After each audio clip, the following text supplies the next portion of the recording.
4 दिवसांपूर्वी दारू पिण्यासाठी पैसे मागून दोघांनी एकाचा खून केला। हा प्रकार विजापूर नाका परिसरात घडला। न्यायालयाकडून पोलीस कोठडी मिळाली, त्यानंतर निवेदन पंचनामा करण्यासाठी आरोपींना नेताना अचानक पोलिसांचे वाहन बंद पडले। त्यानंतर हातात बेड्या घातलेल्या आणि दोरीने बांधलेल्या आरोपींना रस्त्याने पायी चालवत नेले। या प्रकारामुळे सोलापूरकरांना जुन्या काळाची आठवण झाली। आरोपींना रस्त्यावर थांबलेले लोक शिवीगाळ करत होते। आकाश तुळजाराम बलरामवाले व नवल खरे दोघे राहणार गरिबी हटाव झोपडपट्टी नंबर 1 विजापूर रोड सोलापूर अशी संशयित आरोपींची नावे आहेत। तर यतिराज दयानंद शंखे वय 36 राहणार गरिबी हटाव झोपडपट्टी नंबर 1 सोलापूर असे खून झालेल्या तरुणाचं नाव आहे। शनिवार 17 ऑक्टोबरच्या रात्री 11 वाजण्याच्या सुमारास शंखे यांच्या घरासमोर भांडणाचा आवाज येऊ लागला। यामुळे मयत तरुणीची पत्नी प्रतिभा या तेथे गेल्या।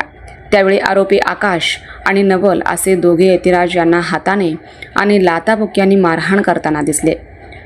प्रतिभा यांचे पती यतिराज यांच्याकडे आरोपींनी दारूसाठी पैशाची मागणी केली होती, परंतु पैसे देण्यास नकार दिल्याने आरोपी यतिराज यांना मारहाण करत असल्याचं त्यांना समजलं।